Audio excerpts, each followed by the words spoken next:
जय श्री कृष्णा। आप सभी को श्रावण मास कृष्ण पक्ष कामिका एकादशी की ढेरों शुभकामनाएं। प्रिय भक्तों, आज के इस वीडियो में हम बात करेंगे कि कामिका एकादशी का व्रत किस दिन किया जाना है, पूजन कैसे करना है, कब करना है, क्या शुभ मुहूर्त रहेगा, भद्रा रहेगी कि नहीं रहेगी, क्या अर्पित करना है, क्या अर्पित नहीं करना है। देवशयनी एकादशी के बाद अर्थात भगवान के सोने के बाद पहली एकादशी है, तो पूजा कैसे अलग होने वाली है। इस प्रकार से संपूर्ण जानकारी आपको इस एकादशी के बारे में प्रदान की जाएगी।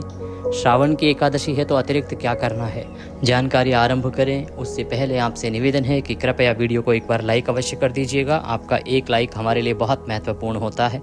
भगवान श्री हरि की कृपा प्राप्त करने के लिए, अपने व्रत की सफलता के लिए कमेंट बॉक्स में अवश्य लिखिएगा जय श्री हरि या ओम नमो भगवते वासुदेवाय। आप देख रहे हैं देवभूमि ज्योतिष संस्थान का प्रतिष्ठित यूट्यूब चैनल देवभूमि धार्मिक। हम यहाँ पर सभी व्रत और त्योहारों की सही शास्त्रीय जानकारी प्रदान करते हैं। ज्योतिष शास्त्र और पंचांग के आधार पर बताते हैं कौन सी तिथि कब है, व्रत आदि कैसे करना चाहिए, क्या विधि है, क्या नियम है। यदि आप सभी व्रत और त्योहारों की सही शास्त्रीय जानकारी पाते रहना चाहते हैं तो अभी चैनल को सब्सक्राइब कीजिए।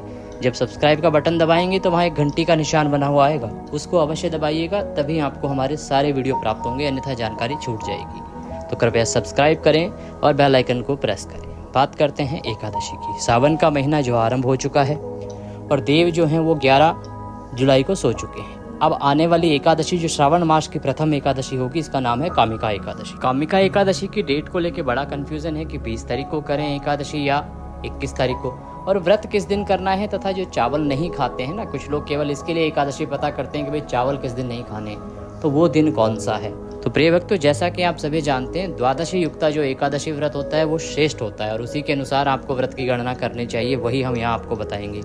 कुछ पलों में आपको ये जानकारी देते हैं पंचांग से गणना करके कि कब आपको करना है व्रत आदि। उससे पहले बता देते हैं कि आपको इस दिन पूजन कैसे करना चाहिए। सूर्योदय से पहले उठ जाना चाहिए। उठने के बाद स्नान आदि करके स्वच्छ वस्त्र धारण करके भगवान श्री हरि की स्थापना करनी चाहिए। चौकी लीजिए, पीला वस्त्र बिछाइए, उस पर भगवान की स्थापना कीजिए।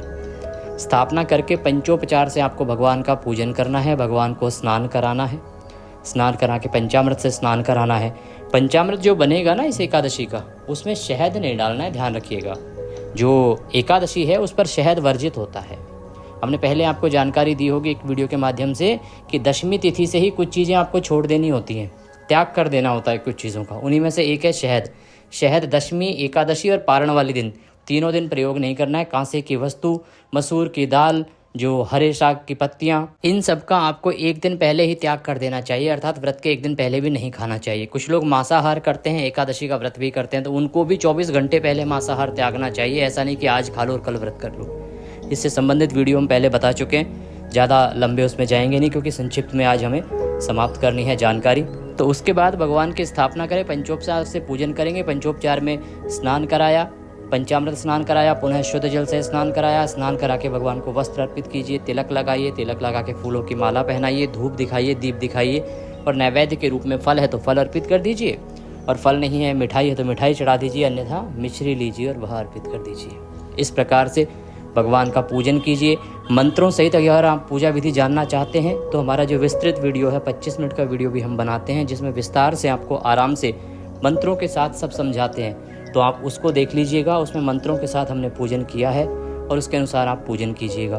पूजन करने के बाद कथा सुननी है।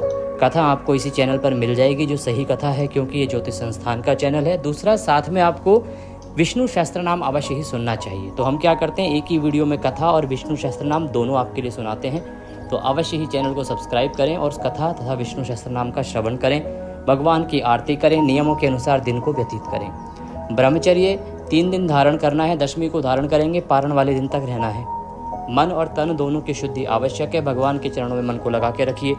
एकादशी के दिन पूजन आदि के बाद सबके साथ प्रेम भाव से रहिए, किसी का अहित ना करिए, अपशब्दों का प्रयोग ना करिए, मन में शांति रखिए, सबके प्रति स्नेह रखिए, और सायंकाल को संभव है तो कीर्तन कीजिए। कीर्तन की बड़ी महिमा है इस एकादशी पर। कीर्तन ना जा पाए, मंदिर आदि आसपास नहीं है, तो आप शिव सहस्त्र नाम, विष्णु सहस्त्र नाम और नारायण रक्षा कवच ये सुन लीजिएगा। ये आपको कीर्तन का फल प्रदान कर देंगे, और हम अपने चैनल पर ये तीनों ही वीडियो अपलोड करेंगे, पहले से भी अपलोड किए हुए हैं। तो ये तीनों आप सुन लीजिएगा। इसको सुनने से आपको कीर्तन का फल प्राप्त हो जाएगा। रात्रि को जागरण की महिमा है। बात करें आहार की, फल आहार ही आपको करना चाहिए। हाँ, कुछ प्रांतों में कुछ लोग जो हैं वो कूटू, सामक, सिंगाड़े आदि का सेवन कर लेते हैं, तो आप वो कर सकते हैं। नमक और मिर्च का प्रयोग नहीं होता है। काला नमक जिसको हम सेंधा नमक कहते हैं और काली मिर्च, इनका प्रयोग व्रत में किया जा सकता है। ये आहार रूप में लीजिएगा। और अगले दिन व्रत पारण के लिए सूर्योदय से पहले उठ जाइएगा। उठने के बाद पूजन करना है। पूजन के साथ इसमें पुष्पांजलि अवश्य करनी है। बड़ी विस्तृत विधि है, उसके लिए हम एक विस्तृत वीडियो बनाते हैं, उसके द्वारा ही आपको जानकारी मिलेगी, क्योंकि पारण का सही प्रकार से होना आवश्यक है। गलत तरीके से पारण अगर आप करेंगे तो आपका 30% ही पुण्य आपको प्राप्त होगा, ऐसा भगवान नारायण कहते हैं। इस एकादशी पर भगवान को तुलसी अर्पण अवश्य करना है और दूर्वा अर्पण अवश्य करना है। वो भी हमने विस्तृत पूजा विधि जहां समझाई है उसमें आपको समझाया है। वीडियो ना मिले तो कमेंट बॉक्स में लिख के पूछ लेना, हम आपको लिंक प्रदान कर देंगे। अब बात करते हैं कि एकादशी तिथि कब है। तो प्रिय भक्तों, एकादशी तिथि की शुरुआत हो रही है 20 तारीख को दोपहर को 12:12 पर और ये समाप्त होगी 21 तारीख को सुबह 9:38 पर। ऐसे में 21 तारीख को सूर्य के मुख से एकादशी है, और क्योंकि 9:38 के बाद द्वादशी भी आ जाएगी तो द्वादशी युक्ता भी हो गई। इसीलिए व्रत करना है आपको 21 जुलाई को। उत्तम व्रत है, श्रेष्ठ व्रत है। चावल नहीं खाने हैं 21 जुलाई को। जो भी धर्म कर्म करना है एकादशी के, वो सभी 21 जुलाई को कीजिएगा और 22 जुलाई को पारण करेंगे। 21 जुलाई को सूर्योदय होगा सुबह 5:40 पर और सूर्यास्त होगा शाम को 7:14 पर। पूजन के लिए सूर्योदय से 7:30 बजे तक का उत्तम समय है। फिर 1.5 घंटे का समय छोड़ दीजिएगा, उसके बाद उत्तम समय है, आप पूजन कर सकते हैं। पारण अगले दिन सूर्योदय के बाद होगा। ये थी जानकारी संक्षिप्त में इस एकादशी के बारे में। विस्तृत जानकारी चाहते हैं तो कृपया विस्तृत वीडियो देखिएगा। वीडियो अच्छा लगे तो लाइक अवश्य कीजिएगा। कमेंट बॉक्स में लिखिएगा जय श्री हरि, भगवान नारायण सब पर कृपा करें। हरे कृष्ण।